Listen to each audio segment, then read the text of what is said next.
High Sunny, thank you so much. তুমি আমাকে সারাদিন অনেক সারপ্রাইজ করেছো, বাট আমি তখন এত ব্যস্ত ছিলাম, আমাদের এখানে তো অনেক রাত তখন।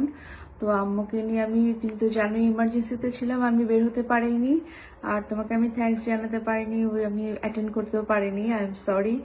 সবাই যারা আমাকে উইশ করেছেন সানির পেজে, প্রোফাইলে, যেখানেই হোক, আমার প্রোফাইলে, সবাইকে অনেক অনেক ধন্যবাদ। যে আমি অনেক কৃতজ্ঞ আপনাদের কাছে। আমি আপনাদের এত ভালোবাসা পাওয়ার যোগ্য কিনা আমি জানি না, বাট আমি সত্যি এনজয় করেছি।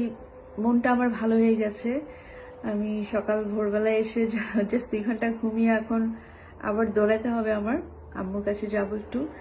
তো ফাঁকে ভাবলাম যে আপনাদেরকে একটু থ্যাঙ্কস জানাই। অ্যাটলিস্ট আমার দিনটা শুরু হলো খুব সুন্দরভাবে।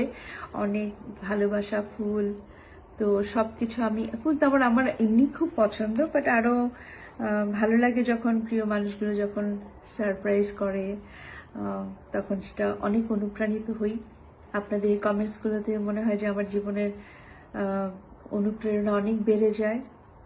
এই অধ্যায়টা আসলে সত্যি বলে বোঝানো যাবে না, আমি বলে বোঝাতে পারবো না যে আমি কতটা খুশি হই, কতটা আনন্দিত হই যখন সত্যি মানুষ আমাকে মন থেকে কেউ একটা ফুল দিয়ে ভালোবাসা জানায়।